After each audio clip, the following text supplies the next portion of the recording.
दोस्तों नमस्कार। ज्ञान के अद्यतनीकरण शिक्षक के लिए अनिवार्य वस्तु है। इसके बारे में पिछली कक्षाओं में हमने देखा। ज्ञान के अद्यतनीकरण में 16 बिंदुओं के बारे में हमने कक्षा में देखा भी है। उनमें 5 बिंदुओं के बारे में विस्तृत जानकारी हमने प्राप्त की है। आगे 6ठी बिंदु देखेंगे, कक्षा संचालन। कक्षा का संचालन अध्यापक की ताकत के आधार पर होती है। यहां हमें सुनिश्चित होनी चाहिए कि अध्यापक का दायित्व क्या है। अध्यापक का दायित्व है ज्ञान प्राप्ति में छात्र की मदद करना। छात्र स्वयं सीखेगा, लेकिन सीखने की प्रक्रिया में उसे मददगार बनना अध्यापक का कर्तव्य है। वैसे तो हम जानते हैं, यदि एक कक्षा में 40 छात्र हैं तो 40 छात्र 40 प्रकार के छात्र हैं। उनकी पारिवारिक स्थिति अलग है, उनकी मानसिक स्थिति अलग है, उनके बौद्धिक विकास अलग है,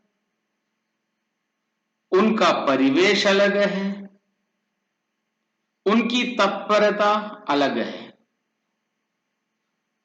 यहां देखने की बात है कि जिस छात्र के अंदर तत्परता है वो जल्द ही सीख लेता है। तो अध्यापक का पहला कर्तव्य है कक्षा संचालन के दौरान अध्यापक का पहला कर्तव्य है कि छात्र के अंदर तत्परता बढ़ावे। बिना तत्परता से कुछ काम होगा ही नहीं। तत्परता बढ़ाने के लिए अधिकाधिक प्रभावी ढंगों को स्वीकार करना भी अध्यापक अपने कार्यक्षेत्र में ले आना चाहिए।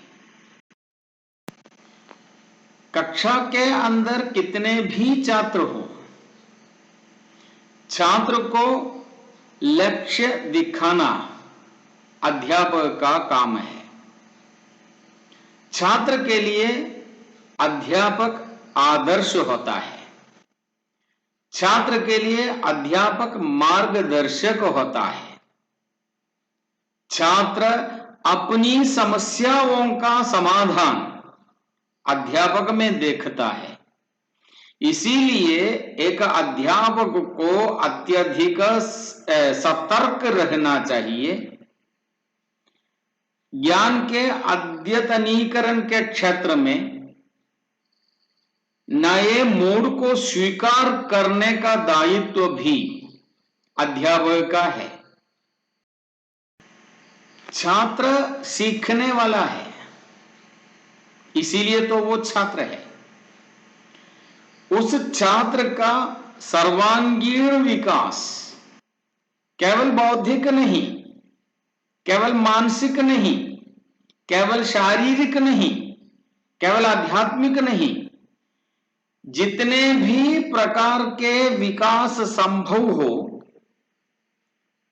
उन सारी विकासों को इसीलिए उसे कहते हैं कि सर्वांगीण विकास। छात्र के सर्वांगीण विकास का दायित्व अध्यापक पर है, क्योंकि छात्र का आदर्श अक्सर अध्यापक होता है। सीखने के लिए जो वातावरण चाहिए, उस वातावरण की सृष्टि करना अध्यापक का दायित्व है। उनकी गलतियों को सुधार कर सही राह पर, सही रास्ते पर, सही मनोगति पर छात्र को ले आना अध्यापक का कर्तव्य है। अर्थात आवश्यकताओं की पूर्ति ही प्रथम है। देखने की बात यह है कि 10-20 वर्ष पहले सीखते समय छात्र के लिए जो आवश्यक था, अर्थात उनकी आवश्यकता जो थी, वही आवश्यकता आज नहीं है। आज उनकी आवश्यकता अलग है। तो इन आवश्यकताओं को ध्यान में रखकर छात्र की आवश्यकताओं की पूर्ति सुचारू रूप से निभाने का दायित्व अध्यापक का है। निरंतर एक प्रेरक का काम अध्यापक करता है। छात्र को हर समय अध्यापक से प्रेरणा मिलनी चाहिए, नहीं तो कक्षा का संचालन अस्त व्यस्त रह जाएगा। छात्र को हर समय ऐसी परिस्थिति मिलनी चाहिए कि उनके मन में जो भी बातें हैं, जो भी समस्याएं हैं, जो भी कश्मकश है, सारी के सारी समस्याओं को खुलकर अध्यापक के सामने प्रस्तुत करने की स्वतंत्रता छात्र को मिलनी चाहिए। इसके लिए सबसे पहली बात यह है कि अध्यापक का मन छात्र के समक्ष खुला रहना चाहिए। बंद कमरे का वातावरण आकर्षक नहीं होगा। उसी प्रकार बंद मन की परिस्थितियां आकर्षक नहीं होगी। यदि अध्यापक का मन स्वतंत्र नहीं है, बंद कमरे की जैसा है, तो छात्र अपनी समस्याओं का समाधान ढूंढकर अध्यापक के पास नहीं आएगा। इसलिए अध्यापक का मन खुला रहे। छात्र के लिए अध्यापक सहकर्मी है, प्रेरक है, संप्रेषक है, नियोजक है, नेता है, प्रबंधक है, मार्गदर्शक है, परामर्शदाता है, सहसृजन करता है। अध्यापक में छात्र अपने भविष्य को ढूंढता है। जिन जिन गुणों के बारे में अब हमने देखा, इन सभी गुणों का आरोप एक साथ नहीं होना चाहिए, होने की संभावना भी नहीं होगी। जहां परामर्शदाता बनना है वहां परामर्शदाता बने, जहां सहकर्मी बनना है वहां सहकर्मी बने, जहां संयोजक बनना है वहां अध्यापक संयोजक बने।